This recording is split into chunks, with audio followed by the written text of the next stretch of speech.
Assalamualaikum warahmatullahi wabarakatuh. Alhamdulillah, alhamdulillah rabbil alamin, hamdan syakirin, hamdan na'imin, hamdan yuwafi ni'amahu wa yukafi mazidah. Ya Rabbana lakal hamdu kama yanbaghi li jalali wajhikal karim wa 'azimi sultanik. Asyhadu an la ilaha illallah wahdahu la syarika lah wa asyhadu anna sayyidana wa nabiyyana Muhammadan 'abduhu wa rasuluh. Allahumma shalli wa sallim ala hadzal nabiyil karim wa ala alihi wa ashabihi ajma'in. Amma ba'd. Yang kami hormati kepada jemaah Qabla Tarawih yang insyaallah dimuliakan Allah Subhanahu wa taala. Alhamdulillah, puji syukur kepada Allah Subhanahu wa taala kembali kita sampaikan sampai saat ini Allah masih menitipkan kepercayaan kepada kita untuk melaksanakan shaum pada siang harinya, melanjutkan qiyamul lail, ibadah pada malam harinya. Tentu kepercayaan Allah ini bagi orang yang cerdas jiwanya tidaklah menyia-nyiakan hal ini dengan memanfaatkan memperbanyak beribadah kepada Allah agar sesuai yang Allah inginkan nanti pada suatu Syawal betul-betul kita menjadi orang-orang yang tattaqun, orang-orang yang bertakwa. Amin. Salawat dan salam buat junjungan Nabi besar Muhammad sallallahu alaihi wasallam yang berupa Allahumma shalli ala sayyidina Muhammad wa ala ali sayyidina Muhammad. Semoga syafaatnya selalu hadir dalam kehidupan kita. Kepada jemaah sekalian yang Allah muliakan, judul ceramah kita pada malam hari ini yaitu Ramadan sebagai ajang perubahan. Di dalam surah Al-Baqarah ayat 183 ini kalau kita telaah, di situ ada jenjang tingkatan jenjangnya mengantarkan seseorang itu dari tingkatan iman menjadi takwa. Bahkan dalam satu kutip ada tingkatan, ada namanya muslim. Orang yang paling tingkatan paling bawah itu namanya muslim, orang yang berserah diri, orang yang memeluk agama Islam. Di atas itu namanya mukmin, orang yang beriman. Bukti dia tuh betul-betul berserah diri dibuktikan dengan keyakinannya. Yang setelah itu di atas mukmin ini ada nama lagi namanya muhsinin, orang yang senantiasa melakukan amal kebaikan. Buah dari orang yang beriman itu mengerjakan amal soleh. Di atas muhsinin ini ada lagi namanya mukhlisin, orang yang ikhlas ketika beramal ibadah. Banyak kadang-kadang orang beramal melakukan kebaikan belum tentu lurus niatnya. Makanya dibutuhkan nama itu yang lurus. Ini mukhlisin namanya, orang yang ikhlas ketika beramal ibadah. Di atas mukhlisin namanya muttaqin, orang yang bertakwa. Ini puncaknya. Orang bertakwa ini, buah dari iman inilah menghasilkan takwa. Al-Quran dalam surah Al-Baqarah ini, ya ayyuhalladzina amanu kutiba alaikumusiyam. Di awalnya dimulai dengan ya ayyuhalladzina amanu. Berarti orang yang akan bisa melaksanakan shaum ini hanya kaplingannya orang yang beriman. Luar dari itu tidak sanggup. Tidak ada ayat mengatakan ya ayyuhannas. Tidak ada mengatakan ayat ya bani Adam. Hanya ya ayyuhalladzina amanu. Itu yang pertama. Hanya orang yang berimanlah yang mampu melaksanakan puasa. Sebagaimana ya kutiba alal ladzina min qablikum, sebagaimana orang yang pernah berpuasa sebelum kita. Para kekasih-kekasih Allah, para utusan Allah juga pernah berpuasa. Tujuannya adalah la'allakum tattaqun, supaya ketika melewati puasa ini satu Syawalnya betul-betul menjadi orang takwa. Ibarat jembatan ini iman, jembatan takwa. Iman, puasa menjembatani, ujungnya sampai kepada takwa. Nah, tentu jembatan ini kadang-kadang ada, apalagi jembatan ini kan menjembatani, ada proses yang harus kita lalui selama di bulan Ramadan ini. Bagaimana cobaan, ujian, tantangan, inilah proses. yang harus kita laksanakan berbagai macam tantangan. Mampu kita laksanakan semua itu, insya Allah satu Syawal menjadi orang-orang yang takut. Makanya Allah sindir dalam Al-Quran itu di surah Al-Baqarah ayat 185, walitukmilul iddata walitukabbirullah. Apabila telah sempurna puasamu di bulan Ramadan, walitukabbirullah, maka bertakbirlah. Bahasa yang lebih lebih jelasnya, hanya orang yang full puasanya, orang yang maksimal puasanya yang bisa bertakbir, itu maksudnya. Orang yang betul-betul menang di bulan Ramadan itu yang bisa satu Syawal pada tiketnya. Tapi kenyataannya tidak seperti itu. Kadang-kadang orang yang jarang puasa tetap juga ikut satu Syawal, Idul Fitri. Nah, maka disindir ini kenapa? Memaksimalkan ibadah inilah Rasulullah kalau sudah berada di bulan Ramadan, amalan yang ditingkatkan pertama ibadah puasa sunnat sunnatnya itu kalau sudah Ramadan itu keluar seluruh sunnat sunat dipraktekkan. Apapun bentuk sunnat sunatnya. Tak rawatib yang mengiringi salat wajib, ada yang 12 rakaat, ada yang 10. Salat duha, tahajud, tasbih, tahiyatul masjid, salat sunat wudhu, semuanya dipraktekkan selama di bulan Ramadan. Itu kalau Rasulullah. Yang kedua, amal Rasulullah kalau sudah berada di bulan Ramadan ini memperbanyak membaca Quran. 3 tahapan Al-Quran kalau berada di bulan Ramadan ini. Pertama, qiraah, membaca. Setelah membaca, yang kedua tilawah, berusaha membaca, mengartikan, memahami apa ayat yang kita baca. Contoh, kita selama ini mungkin banyak hafal dari Wadduha sampai An-Nas, hafal di kepala. Pertanyaannya, apakah kita paham nggak maksud dari Wadduha sampai An-Nas itu?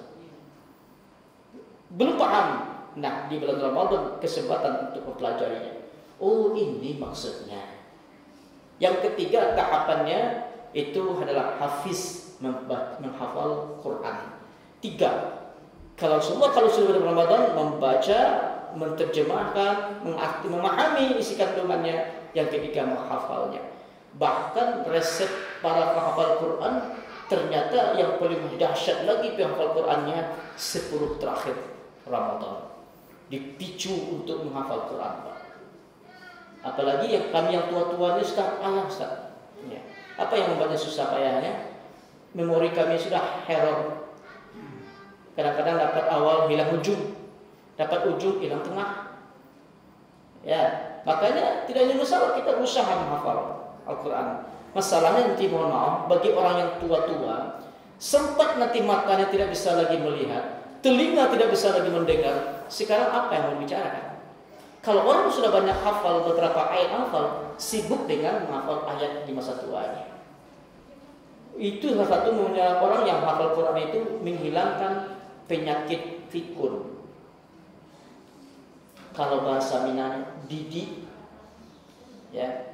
Kalau sudah banyak hafal Quran, kenapa? Mata nggak bisa melihat, udah kabur, telinga nggak bisa berfungsi lagi mendengar, yang sibuk yang hafal ayat. Bagi yang hafal ayat. Kalau hanya keluar Allah yang hafal, ya itu aja yang diulang. Akhirnya ada kebosanan. Kalau banyak ayat baca diulang-ulang, ditukar-tukar balik. Ini. Yang ketiga, Rasulullah kalau sudah berada di bulan Ramadan memperbanyak sedekah. Tingkatkan kualitas sedekahnya. Biasanya kita satu hari 10.000, umpamanya tingkatkan 20.000. Umpama sedekah ini kan balasan kan Allah jelaskan dalam surah Al-Baqarah ayat 261. Perumpamaan menanam sebuah biji, 1 ditanam tumbuh menjadi 7, masing-masing 7 tumbuh menjadi 100, 1 banding 700. Wallahu yudha'ifu liman yasha, kata Allah, bahkan lebih dari itu. Kalau seandainya malam ini kita bersedekah, berinfak di jalan Allah di bulan Ramadan ini 1.000, Allah balas 700.000. Kalau 2.000, 1.400.000. Kalau 10.000, 7 juta. Umpama dalam kota infak. Ada kota infak enggak? Sudah selesai. Oh, terlambat. Tadi barunya yang dikasih dulu baru. Umpamanya nih, umpama seandainya Allah titipkan datangkan malaikat rahmat. Nanti ketika kita keluar dari masjid sudah menunggu malaikat 2 orang. Pertama pintu laki-laki, yang perempuan datang keluar malaikat. Masing-masing ketika tanya, Assalamualaikum Bu, Waalaikumsalam. Ibu mohon maaf tanya ini, Ibu tadi berapa infaknya? Cuma 5.000. Memang Bapak siapa? Aku ini malaikat rahmat, diutus oleh Allah untuk langsung mengganti cash atas infak yang Ibu berikan 700 kali lipat. Berarti kalau Ibu 5.000 tadi 3.500.000 ya Bu ya. Nih. Itu kalau seperti itu. Bapak tanya lagi, Bapak berapa Pak? 10.000 malaikat. Ini 7 juta. Kalau seandainya seperti itu Allah balas bagi orang yang bersedekah, orang berinfak, aku yakin dan percaya besoknya malam habis isi rumah itu sedekahkan Pak. Kenapa? 700 kali lipat cash. Tapi kenapa enggak cash? Disinilah ditanya imannya tadi. Percaya enggak tuh hasil daripada orang yang bersedekah? Coba kita telah selama ini, ada enggak orang yang selama ini rajin sedekah, rajin infak, rajin berwakaf, orangnya bangkrut hidupnya? Ada enggak kita temukan? Belum kita temukan Pak. Si Anu itu dulu orangnya kaya loh, sekarang miskin. Kenapa? Gara-gara rajin bersedekah. Ada enggak Pak? Enggak ada. Kita yakin itu Pak, kita percaya itu. Cuman hanya saja implementasinya mana? Ini yang kurang kita. Kita yakin, tapi belum mampu berbuat banyak. Nah, makanya Rasulullah ditanya oleh para sahabat, wahai junjungan, ya Allah itu kan kaya, maha kaya. Bagaimana caranya mengambil kekayaan dari tangan Allah? Kalau kamu mau, kata Rasulullah, sedekah, maka kamu akan kaya. Yang keempat, Rasulullah memperbanyak minta ampun selama di bulan Ramadan. 4 amalan kebiasaan Rasulullah ketika berada di bulan Ramadan. Tingkatkan, maksimalkan salat sunatnya, maksimalkan baca Qur'annya, maksimalkan bacaan sedekahnya, dan maksimalkan juga memperbanyak minta ampun.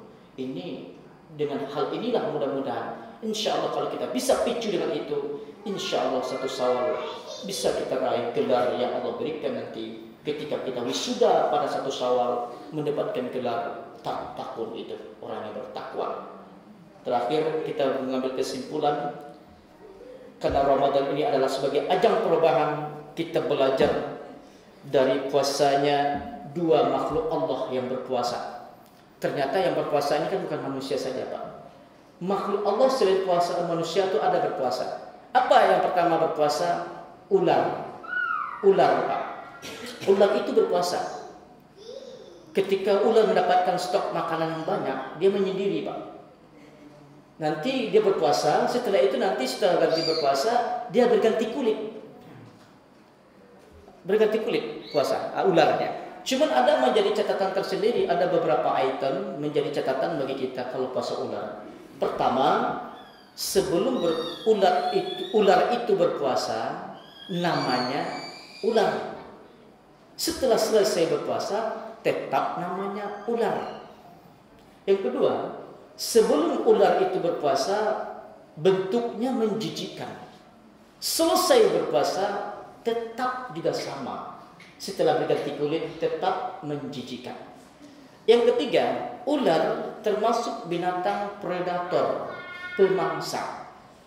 Selesai berpuasa mengganti kulit, tetap juga sama Pak. Tetap makhluk predator, pemangsa. Yang keempat, ular sebelum berpuasa, dia memiliki alat pelindung diri yang namanya bisa, racun. Setelah selesai berpuasa, tetap juga mengandung racun. Kesimpulannya, kalau puasa ular tidak mengalami perubahan. Itu ular. Ada yang kedua, puasa ulat. Ulat juga nanti akan berpuasa menyendiri dalam suatu tempat yang disebut dengan kepompong. Kepompong. Orang ahli biologi mengatakan ada yang berpuasanya selama 21 hari. Ada yang mengatakan 40 hari, penemuan sainsnya. Terserah. Yang jelas dia tetap berpuasa. Cuman kelebihan ulat, setelah keluar dari kepompong, setelah melaksanakan puasa, ada beberapa juga menjadi catatan penting bagi kita. Pertama, sebelum berpuasa namanya ulat. Selesai berpuasa namanya kupu-kupu, berubah. Yang kedua, ulat termasuk binatang yang menjijikan. Jarang orang yang senang melihat ulat.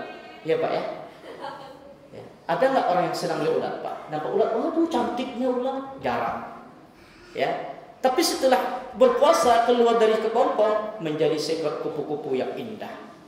Yang ketiga, ulat itu termasuk binatang hama, pemakan tanaman, merusak parasit. Selesai berpuasa selama di kepompong atau tempat kepompong, keluar menjadi kupu-kupu yang indah. Ternyata kupu-kupu makhluk yang membantu penyerbukan tumbuh-tumbuhan, membantu perkawinan tumbuh-tumbuhan melalui makanan yang dihisap dari tumbuh-tumbuhan sendiri. Yang keempat, kupu-kupu ulat sebelum berpuasa tetap jalannya melata. Selesai berpuasa menjadi seekor kupu-kupu yang indah. Allah berikan sayap, dia bisa terbang kemana-mana, dipermudah perjalanannya. Nah, yang jelas kupu-kupu sebelum berpuasa ulat ini tersebut juga ulat ini juga termasuk binatang yang menjijikkan ketika melihatnya, dan samping itu juga kurang bermanfaat. Ada lagi yang menjadi catatan penting bagi kita, kalau ulat ini adalah sebelumnya termasuk juga binatang yang dikategorikan sampai parasit juga akan bisa menumbuhkan penyakit kalau dimakannya. Bahkan makanan ulat itu banyak yang kotor-kotor. Setelah selesai berpuasa menjadi seekor kupu-kupu yang indah, kupu-kupu hanya menghisap saripati bunga. Kesimpulannya, kalau puasa ulat menjadi seekor kupu-kupu berarti mengalami perubahan yang lebih baik. Sekarang tanya ke dalam diri kita pribadi masing-masing, apakah kita ini termasuk kategorinya puasa ular atau puasa ulat? Maka yang akan bisa menjawab adalah pribadi kita masing-masing. Yang jelas Ramadan salah satunya adalah sebagai ajang perubahan, baik dari sikap, baik dari segi ibadah dan segala macamnya, dengan harapan suatu saat betul-betul menjadi manusia yang diinginkan, yang dicintai oleh Allah, semakin dekat kepadanya. Amin ya rabbal alamin. Mungkin barangkali itu yang dapat kami sampaikan. Kesimpulan dari kajian kita kali ini, belajarlah dari ulat dengan ular puasanya untuk sebagai ajang perubahan atau tidak. Yang akan bisa membaca semua itu adalah pribadi kita sendiri. Subhanakallahumma wa bihamdika asyhadu an la ilaha illa anta astaghfiruka wa atubu ilaik. Wallahul muwaffiq ila aqwamit thoriq. Wassalamualaikum warahmatullahi wabarakatuh. Terima kasih ya guys sudah mengunjungi channel kami dan menonton sampai akhir video. And don't forget to subscribe ya guys. Semoga video ini bermanfaat. Jangan lupa ya guys, please jangan lupa klik tombol subscribe guys, karena subscribe itu gratis. Dan semoga yang sudah subscribe selalu mendapatkan rezeki yang berlimpah.